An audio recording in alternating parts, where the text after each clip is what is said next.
días. Esta serie trata de entender la historia de la guerra a través de las distintas épocas y plantear una pregunta fundamental. ¿Podrá haber un futuro sin guerras?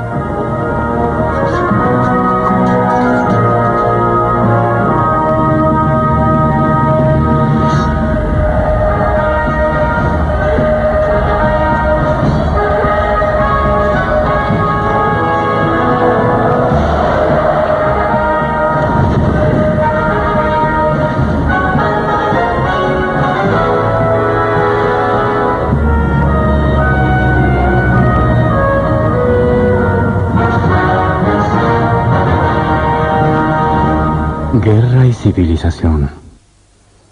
Cuando los habitantes de las cavernas se convirtieron en agricultores y crearon comunidades establecidas, se hicieron vulnerables.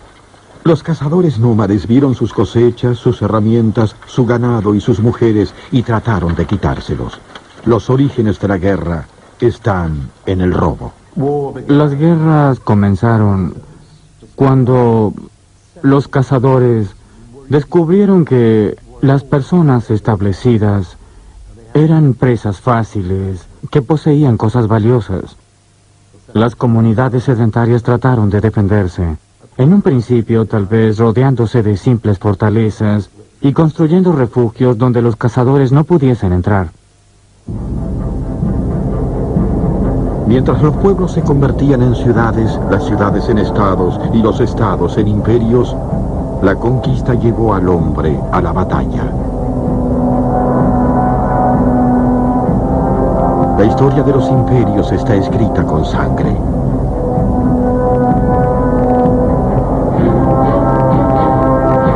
Pero cuando los antiguos imperios trataron de extenderse, tuvieron que aprender una dura lección de los bárbaros apostados en sus límites.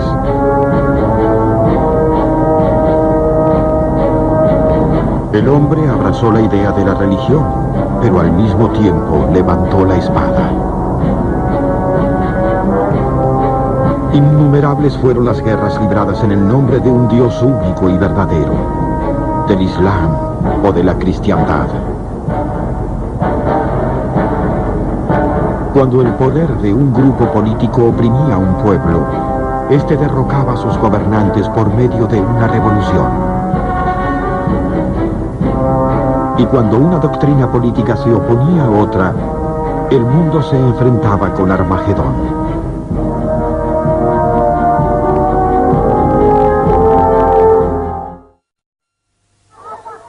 Hace 2500 años, los antiguos griegos transformaron la guerra en lo que hoy conocemos. Los griegos desarrollaron un nuevo estilo de guerra, el cual era formal, decisivo y mortal. Era la guerra a la manera occidental.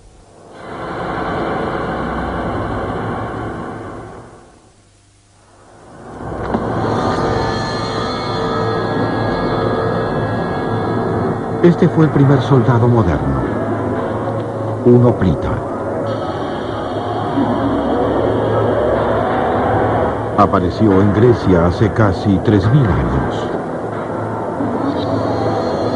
800 años antes de Cristo, los hoplitas inventaron una forma de lucha que sobrevivió hasta nuestros días. Una forma de lucha que se convirtió en el estilo occidental de la guerra. La historia de los hoplitas comienza en la parte continental de la antigua Grecia. Durante cientos de años, los pueblos pelearon y lucharon entre ellos. En estas luchas se formaban alianzas, y de esta manera los pueblos se convertían en comunidades más grandes, llamadas ciudades-estado. Las ciudades-estado de Grecia incluían Esparta, Corintio, Tebas, y la más famosa e influyente de todas, Atenas.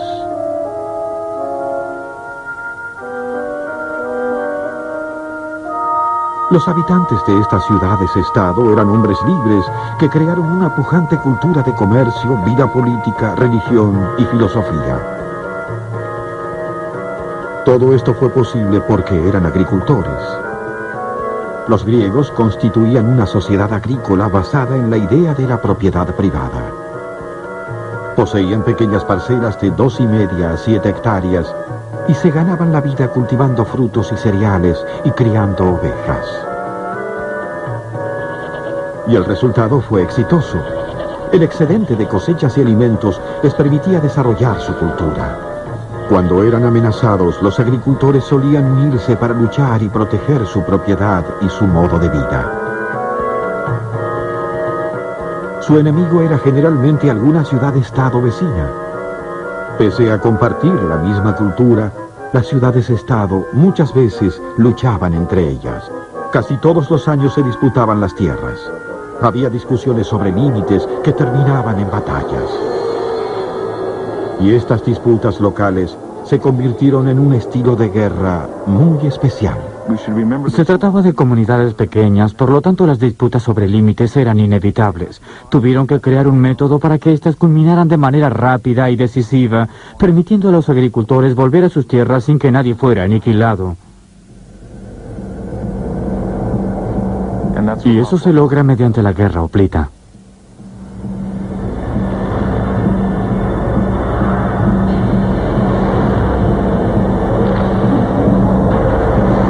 La antigua guerra griega apuntaba principalmente a ser rápida y decisiva.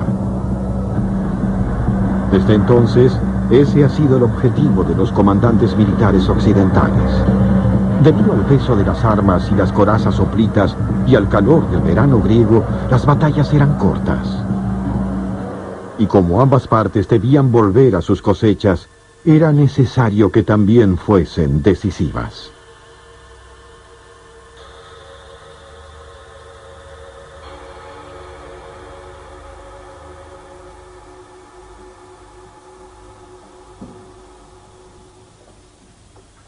El día de la batalla, el hoplita se levantaba temprano para preparar su equipo.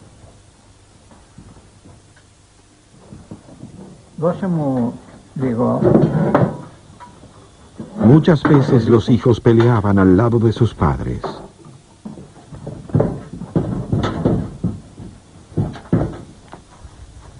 La mayoría de los hoplitas tenían un sirviente que los ayudaba a prepararse para la batalla.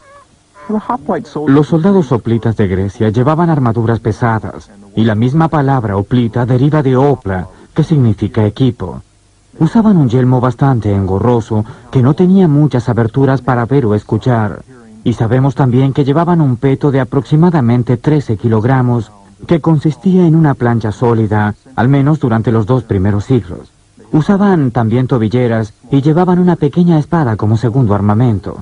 Pero lo más importante era este enorme escudo de 90 centímetros hecho de madera dura que tal vez haya sido de roble, y el conjunto entero debió pesar cerca de 27 kilogramos. Desde los días de los hoplitas, los soldados han llevado en promedio un equipo de unos 27 kilogramos a la batalla.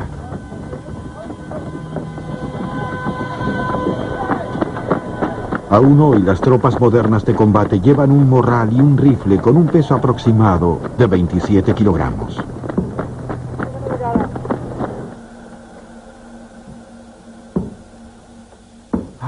El guerrero hoplita debe haber tenido una apariencia aterradora. No solo llevaba una coraza desde el cuello hasta la cintura, también usaba tobilleras en sus piernas. Tenía ese enorme escudo con alguna insignia que por sí solo ya era horripilante. Además llevaba una cresta, como vemos en la Ilíada, que asusta a los niños. Equipados con armas y corazas, los hoplitas formaban una larga línea con una profundidad de varios hombres llamada falange. En realidad, como luchador individual, el hoplita debe haber sido bastante vulnerable porque su escudo era redondo y no protegía la totalidad de su cuerpo. También su espada era muy corta, era un arma secundaria. Pero si se coloca a ese soldado en una línea de alrededor de 800 metros de largo con una profundidad de 8 hombres, esas desventajas se convierten en ventajas y su escudo protege a los demás. Lo lleva del lado izquierdo protegiendo a la persona a su izquierda mientras él busca protección en el hombre a su derecha. Las lanzas de las 3 primeras filas apuntan al enemigo. Nadie puede atravesar esa línea de picas. Es una formación sin igual. En griego, la palabra phalanx, falange, significa rodillo. En una batalla hoplita, la clave para la victoria era mantener a la falange rodando. Una falange que continuaba avanzando tenía buenas perspectivas de triunfar. Si las filas se detenían o se abrían, los soldados estaban perdidos. Los hoplitas tenían una estrategia muy simple para mantener unida a una falange. En la primera fila iban los soldados de mediana edad, ya forjados en la batalla. Detrás de estos iban los hombres más jóvenes y con menos experiencia. Y por último, los más viejos, los veteranos endurecidos por la lucha, que hacían avanzar a los jóvenes a punta de espada, si era necesario. En este tipo de guerra se determinaba el terreno de la batalla. Para que la falange pudiera mantener su formación, los hoplitas debían pelear sobre terreno llano. Y como la guerra al estilo griego tenía sus reglas, el terreno de batalla era acordado con anticipación. El lugar de la batalla era casi una ironía, porque no se disputaban por tierras llanas para agricultura, sino por tierras limítrofes, que eran toscas y se usaban para pastoreo y generalmente separaban una ciudad-estado de la otra. Entonces podríamos imaginarnos el curso de los acontecimientos de la siguiente manera. Alguien baja de los cerros y dice: los tebanos han pasado los límites de nuestras tierras. Hay una asamblea de atenienses que decide que la paciencia se ha terminado. Marchan hacia el paso, llevan raciones para 2 o 3 días en sus alforjas. Los tebanos saben que están llegando. Se dirigen al primer terreno llano pasando la frontera.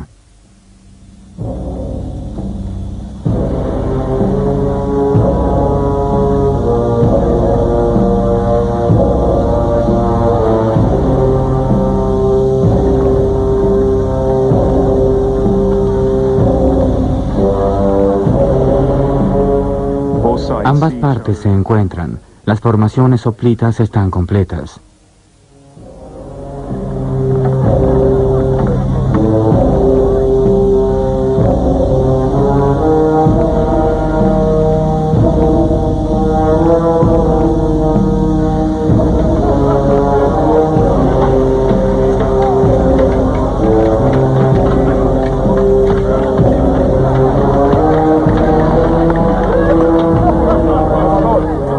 Cada hombre se colocaba en el lugar de la falange que le había sido asignado. Clavaban la vista en el enemigo. A veces se miraban durante 10 minutos y salían a la carga. En otras salían después de media hora. Sabemos que en algunos casos podían estar observándose durante 1 hora. Es una forma de guerra como no hay otra en el mundo, donde las personas tienen conciencia de lo que va a pasarles en los siguientes 10, 15 o 20 minutos. No hay escaramuzas, no hay tácticas de guerrilla o estrategias nocturnas. Aquí no se trata de suerte, sino simplemente del grado de fortaleza y voluntad que cada uno tenga para defender su territorio.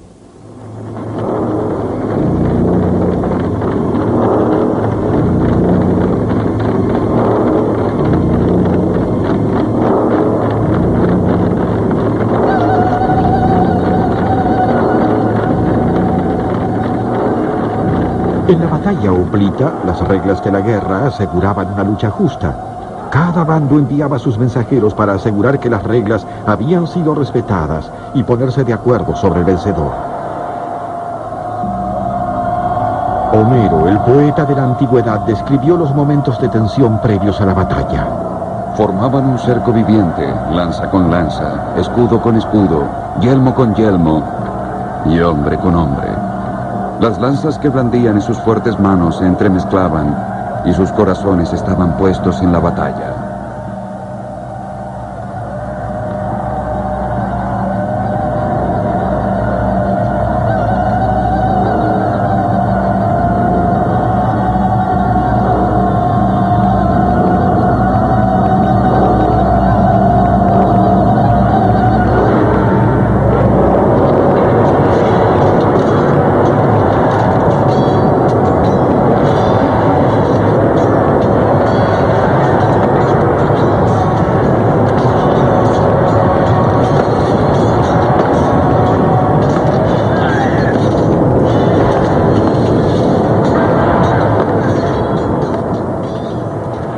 Embistiendo escudo contra escudo, empujaban, luchaban, mataban y caían.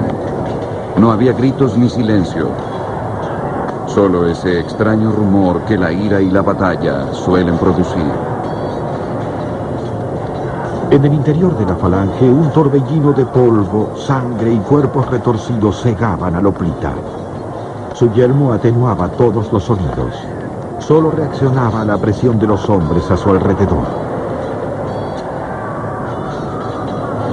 A veces el hermano mataba al hermano. Al encontrarse tan presionados y amontonados, aquel que desenvainaba su espada o apuntaba su lanza ya no podía desviarla o dirigirla hacia arriba. Con estas armas herían a sus propios hombres si estos se interponían en su camino. Morían por el solo contacto de unos contra otros.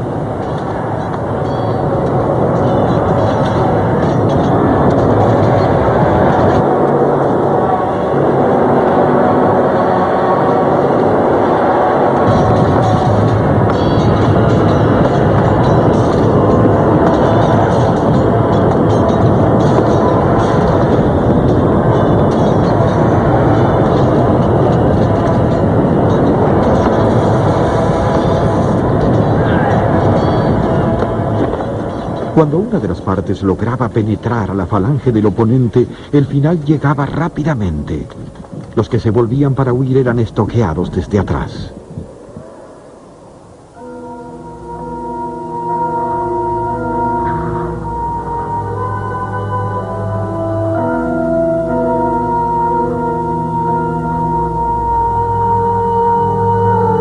Esta manera violenta, decisiva, mortal, aún persiste en las guerras de la actualidad.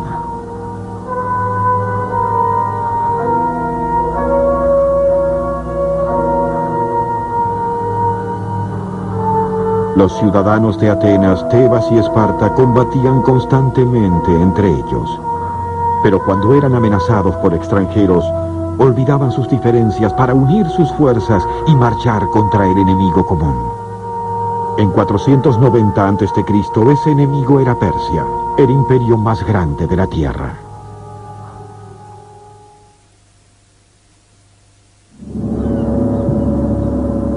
Lo único que separaba a Grecia de su peor enemigo en el siglo V a.C. eran las rutas marítimas del mar Egeo.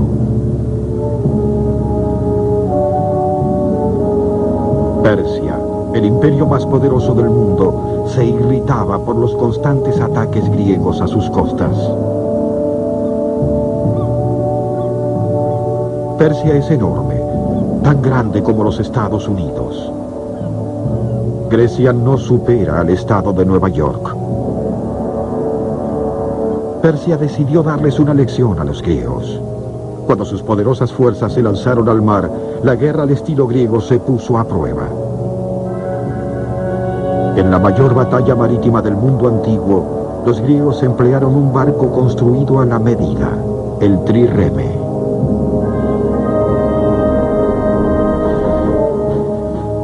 Previamente, los griegos y los persas se enfrentaron en tierra.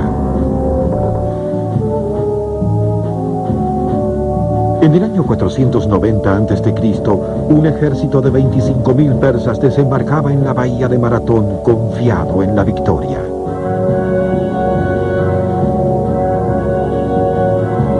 $11.000 hoplitas habían abandonado Atenas para luchar en Maratón. Mientras la ciudad estaba indefensa, la flota persa se acercaba a Atenas. Los espartanos, las tropas más fuertes de Grecia, se negaron a ayudar a sus vecinos atenienses. El pánico invadió la ciudad. La falange ateniense debía vencer en Maratón y debía hacerlo rápidamente. La seguridad de Atenas estaba en juego. A 1.600 metros de distancia, a través de la llanura, los hoplitas clavaron sus ojos en los persas. Y se lanzaron luego a la carga. Los persas pensaron que se trataba de una locura suicida.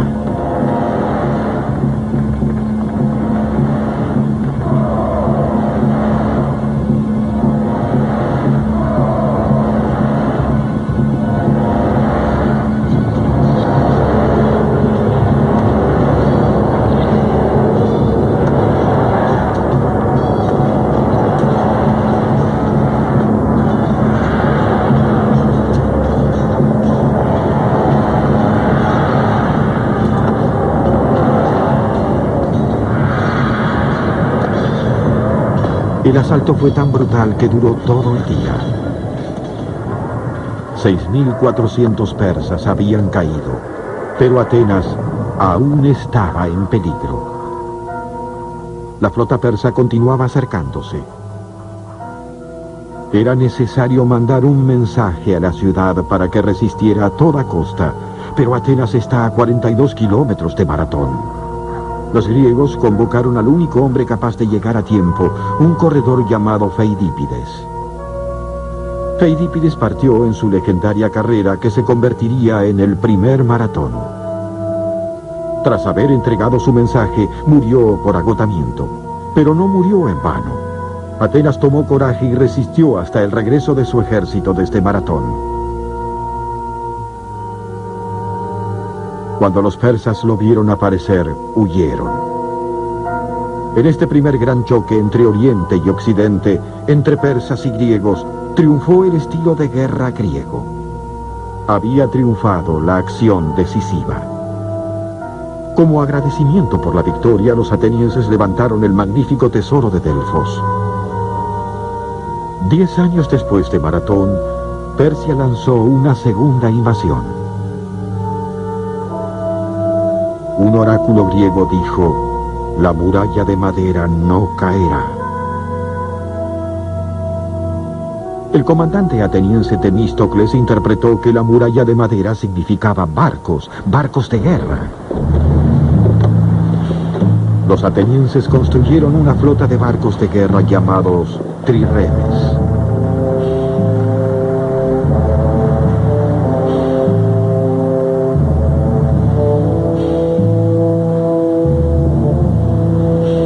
El trirreme era, de todos, el barco más veloz. Impulsado por la fuerza de 170 remeros, su velocidad alcanzaba 11 nudos, es decir, 20 kilómetros por hora.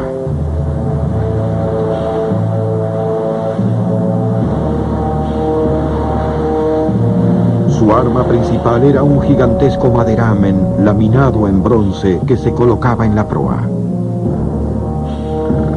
Con esto, el trirreme sencillamente embestía a cualquier barco que se cruzara en su camino. La flota fue terminada justo a tiempo. En el año 480 a.C., Xerxes, el emperador persa, llegó a Grecia con la mayor flota y el mayor ejército reunidos hasta ese momento, integrado por 200.000 hombres. En un ataque a dos puntas, el ejército persa arremetió desde el norte, mientras que su flota se acercaba a Atenas, próxima a la isla de Salamis.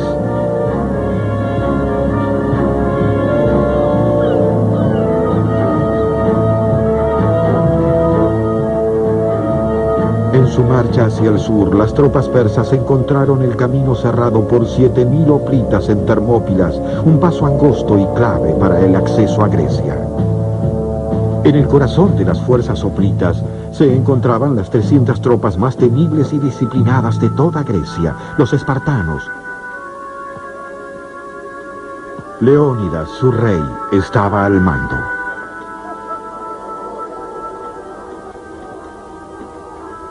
Un persa a caballo fue enviado para observar el movimiento de las tropas.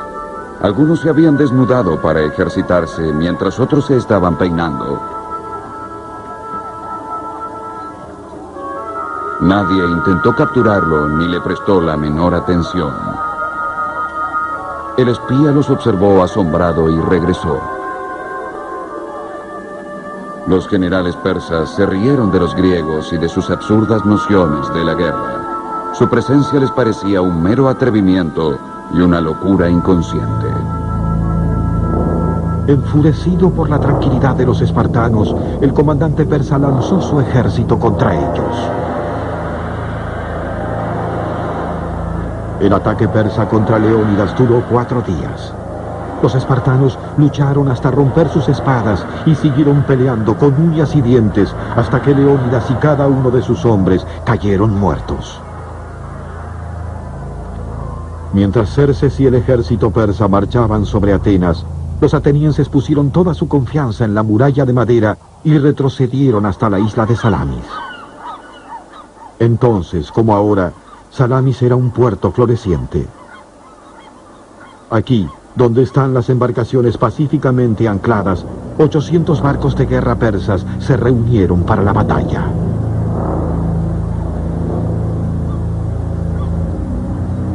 En la mañana del 23 de septiembre del año 480 a.C., Xerxes, emperador persa y rey de reyes, estaba sentado en un trono de oro en la cima de una colina al oeste de Atenas. Debajo de él brillaban las calles estrechas de Salamis. Xerxes observaba su poderosa flota, confiado y seguro en la victoria. Pero Temístocles, el comandante de la flota ateniense, estaba bien preparado. Superado en número de 2-1, su plan era atraer a los persas hacia aguas estrechas, donde la enorme flota persa no pudiera maniobrar. Temístocles retuvo a sus trirremes en los estrechos de Salamis, desafiando así a los persas a atacar.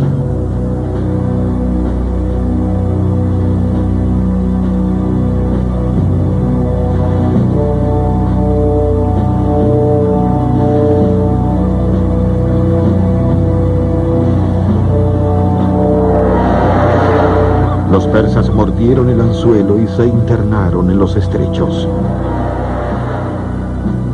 Temístocles dio la orden, y los atenienses remaron hacia ellos a toda velocidad.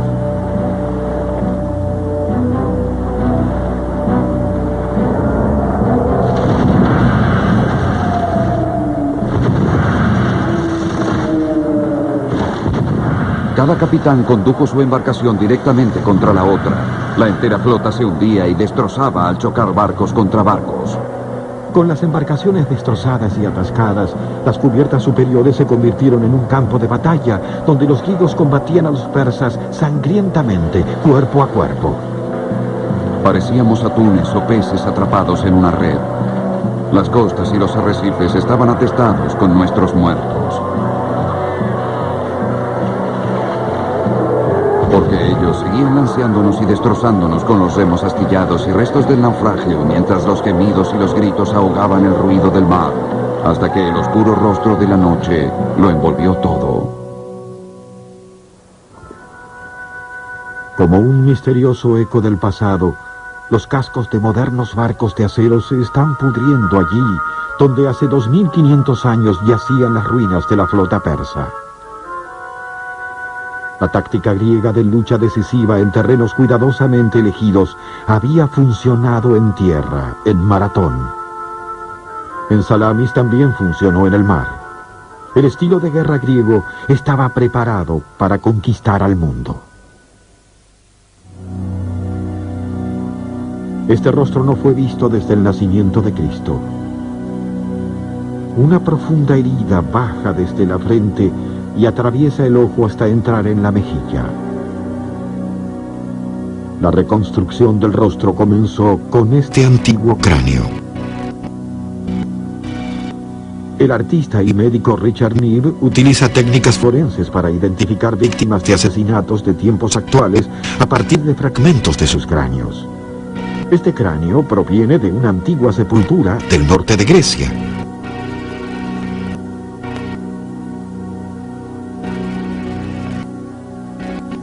En una tumba de ese lugar había un cráneo de 2000 años de antigüedad, y un arqueólogo pensó que pertenecía a Felipe de Macedonia, uno de los caudillos más importantes del mundo antiguo.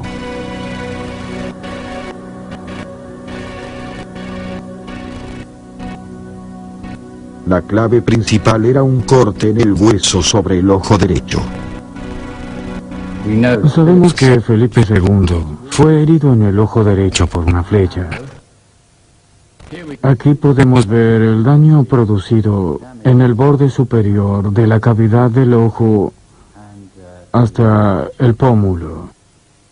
Y podemos imaginar una flecha con púas que llega desde arriba, choca aquí, daña el hueso y atraviesa el globo ocular fracturando el pómulo.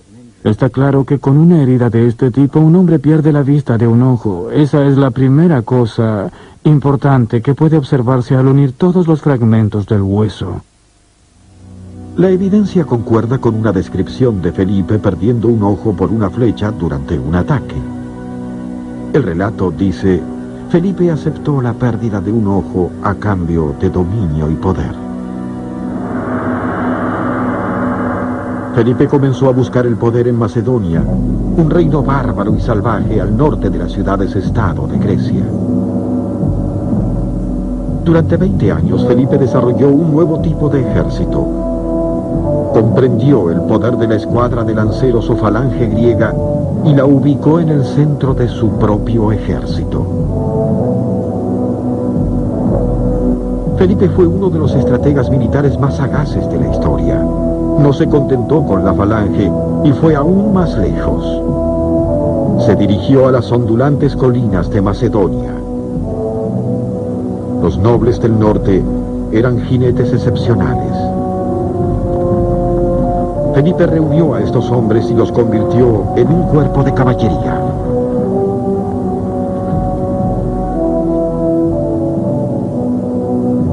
De la isla de Creta reclutó feroces miembros de distintas tribus, famosos por su capacidad como arqueros.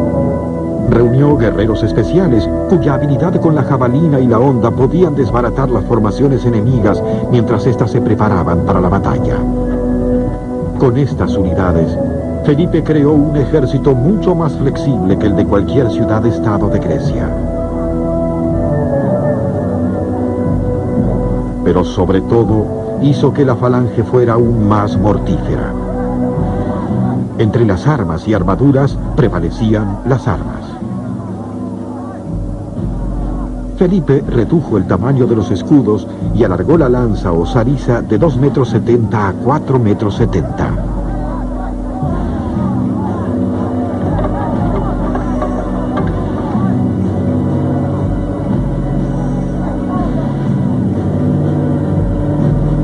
Con las lanzas en ristre para la batalla, las puntas letales de las 5 primeras filas llegaban más allá del frente de la falange.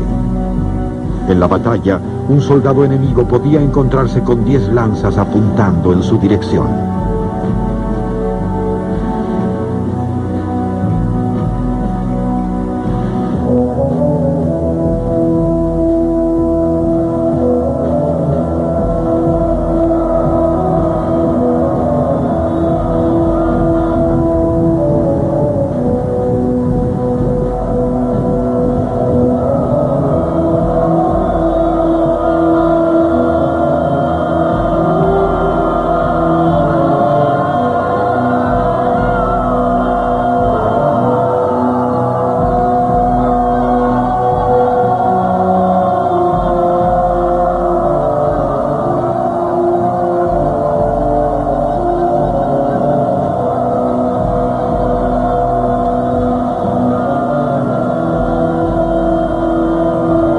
Cuando los lanceros entraban en movimiento, fila tras fila, impulsándose mutuamente hacia adelante, la falange era imparable.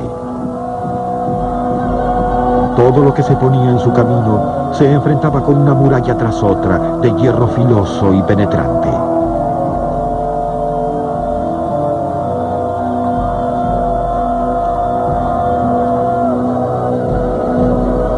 La falange de Macedonia enhebraba a sus enemigos como trozos de carne.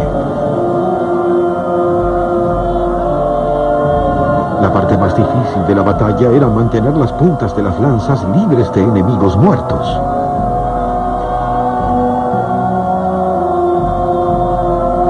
Felipe revolucionó la guerra no solo por la manera en que instruía a sus tropas, sino porque además les pagaba y los entrenaba durante todo el año. A diferencia de sus vecinos griegos, el ejército de Felipe realizaba campañas durante todas las estaciones. Eran capaces de marchar 30 o 40 kilómetros por día con sus equipos pesados. No había otro ejército igual. Era un ejército profesional, siempre preparado. El ejército de Felipe era imparable. Durante 20 años de campaña, venció a las tribus de Tesalia y Tracia, conquistó gran parte de los Balcanes, el norte de Grecia y la parte europea de la Turquía actual. Pero el gran premio lo esperaba en el sur. Felipe quería las antiguas y ricas ciudades-estado de Grecia. Marchó hacia el sur, a través del paso de Termópilas. En la llanura de Queronia, en el corazón de Grecia, un ejército de hoplitas se puso en su camino. El nuevo ejército de Felipe se encontró con lo mejor del antiguo. A su lado luchaba un joven y prometedor comandante, su hijo Alejandro.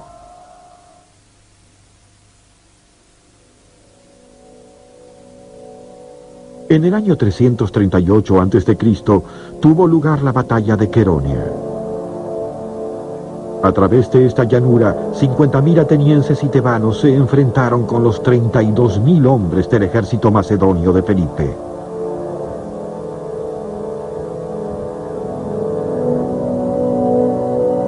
El destino de todos los griegos dependía del resultado. En el ala izquierda, Alejandro, hijo de Felipe, comandaba la caballería. Alejandro, de solo 18 años de edad, tenía los ojos puestos en el trono de su padre.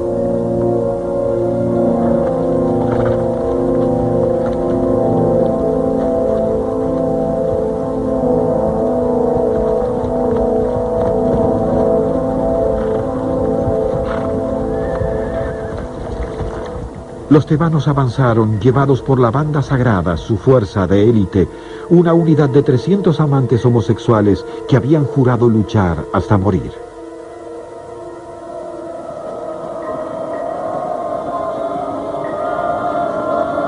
Felipe ordenó a su falange que avanzara.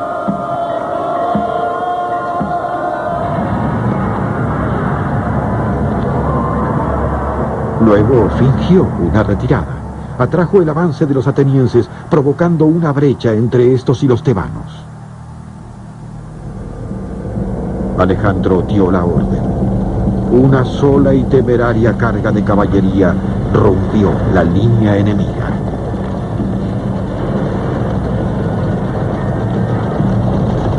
Con 6.000 muertos, los atenienses dieron la vuelta y corrieron por sus vidas. Los tebanos perdieron 20.000 hombres. La banda sagrada había sido reducida a un solo hombre. Fiel a su palabra, la banda sagrada había luchado codo a codo hasta la muerte.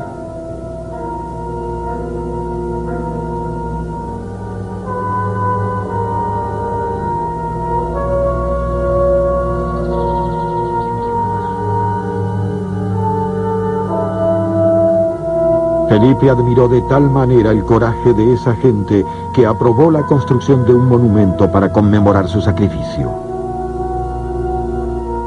Con la victoria de Queronia, Felipe dominó a Grecia, pero solo 2 años más tarde murió asesinado.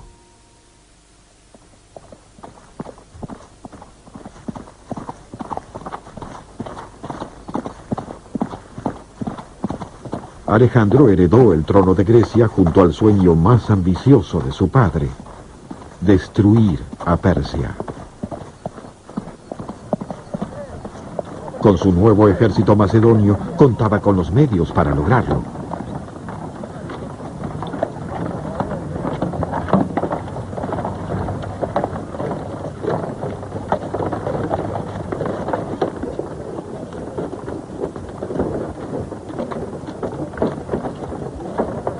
En el corazón del ejército de Alejandro estaba el cuerpo de caballería. Sus oficiales vivían juntos como hermanos, compartiendo riesgos y compitiendo entre ellos en coraje y osadía militar. Alejandro poseía coraje en abundancia. Comandaba desde el frente. En el trato despiadado infligido a los tebanos, Alejandro, el hijo de Felipe, mostró lo que habría de convertirse en su marca: la aniquilación total del enemigo. Era una persona inquieta, capaz de matar a sus íntimos amigos y se dejaba llevar por su humor. No le importaba su propia seguridad si creía necesario arriesgar su vida. Fue herido 9 veces, la última casi mortalmente. Literalmente, no era alguien con quien salir a beber unas copas un sábado a la noche. porque fue en una ocasión como esa que mató a Cleistus, uno de sus mejores amigos, clavándole una lanza en el pecho, porque éste había dicho algo que no le agradó. Durante 3 años, desde 334 a 331 a.C., Alejandro venció al ejército persa en Granicus, Issus y finalmente en Arbela, en el actual Irak.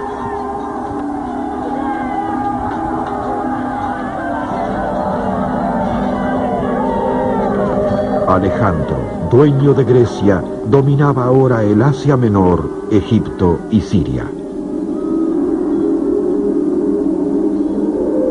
Le esperaba una épica campaña de conquistas que habría de llevarlo hasta Afganistán y la India, mucho más allá de los límites del mundo conocido. Hasta el día de hoy, ningún guerrero conquistó una región más vasta que el imperio de Alejandro en tan corto tiempo. Y durante su reinado, el núcleo de su ejército provenía de su patria, Macedonia.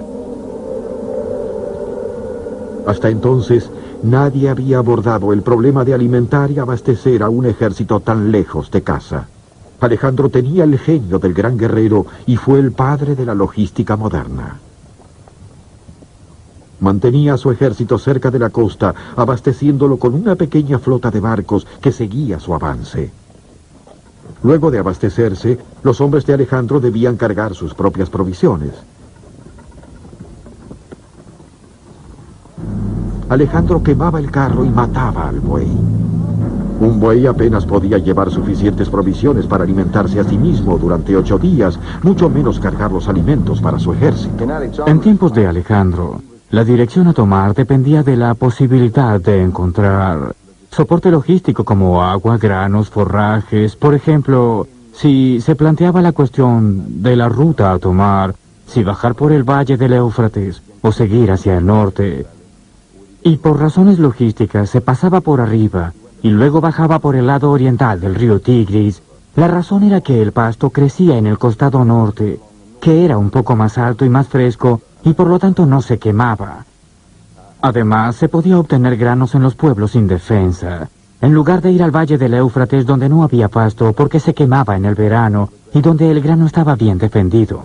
Creo que esto es un ejemplo de cómo las consideraciones logísticas pueden llevar a una decisión operativa.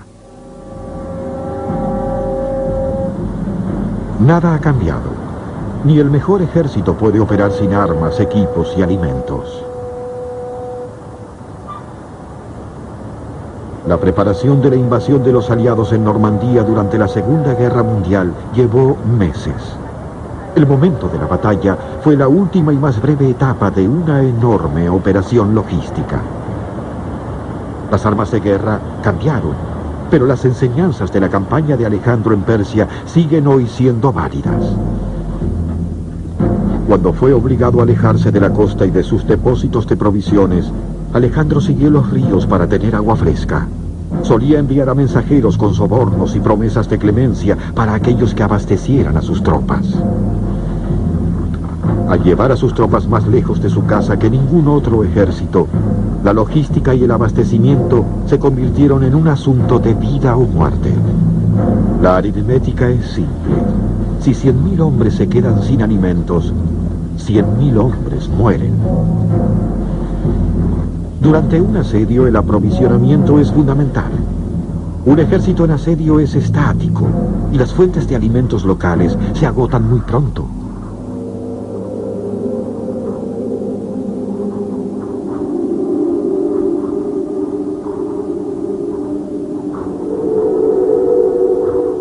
Térmesos, en el Asia Menor, está sobre la alta cima de una montaña.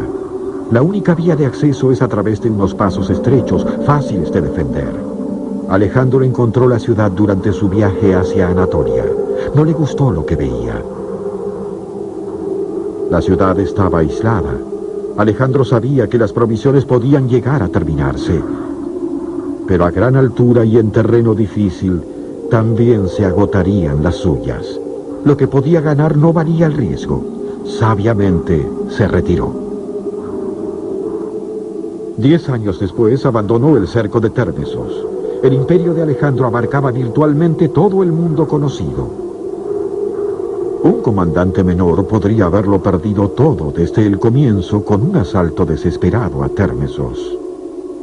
Alejandro fue uno de los generales más atrevidos de la historia de la guerra. Ningún hombre ha igualado los logros de Alejandro el Grande. Por más de 2000 años, su leyenda ha obsesionado a los más grandes generales. Julio César lloró porque no pudo igualar las conquistas de Alejandro. Napoleón pensaba que no se podía entender la guerra sin estudiar a Alejandro. Hasta Adolfo Hitler confesó su admiración por el rey de Macedonia. Alejandro murió a los 33 años y su nombre pasó a ser leyenda.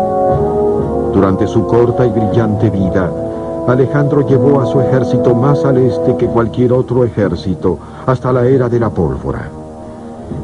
Pero nunca había estado en Occidente. Allí habría de aparecer el siguiente gran poder, Roma.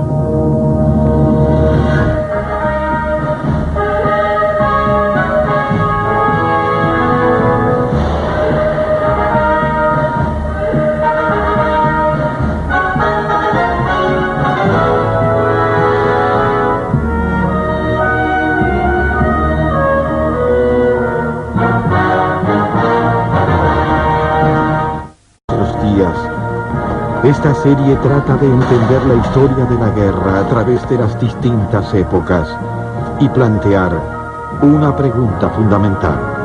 ¿Podrá haber un futuro sin guerras?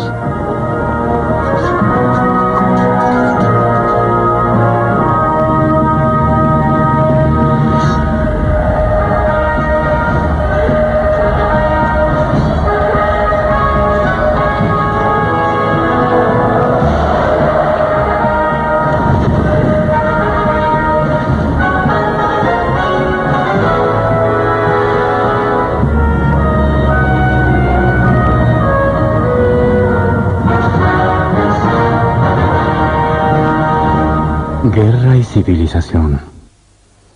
Cuando los habitantes de las cavernas se convirtieron en agricultores y crearon comunidades 800 años antes de Cristo, los hoplitas inventaron una forma de lucha que sobrevivió hasta nuestros días. Una forma de lucha que se convirtió en el estilo occidental de la guerra. La historia de los hoplitas comienza en la parte continental de la antigua Grecia. Durante cientos de años, los pueblos pelearon y lucharon entre ellos. En estas luchas se formaban alianzas, y de esta manera los pueblos se convertían en comunidades más grandes, llamadas ciudades-estado. Las ciudades-estado de Grecia incluían Esparta, Corintio, Tebas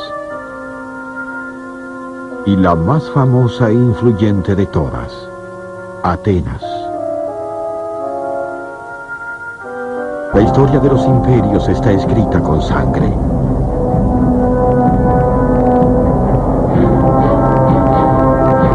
Pero cuando los antiguos imperios trataron de extenderse, tuvieron que aprender una dura lección de los bárbaros apostados en sus límites.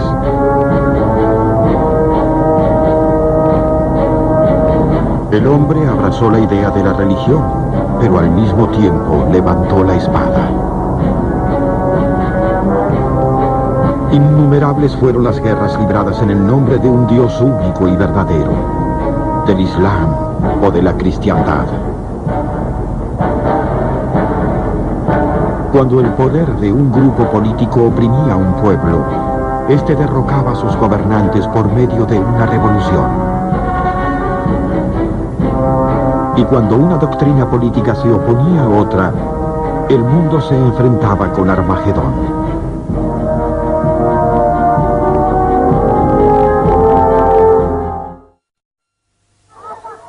Hace 2500 años, los antiguos griegos transformaron la guerra en lo que hoy conocemos.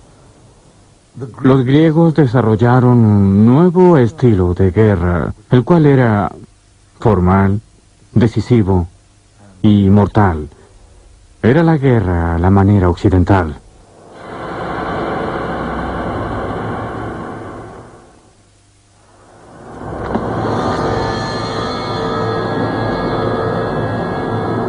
Este fue el primer soldado moderno, un hoplita.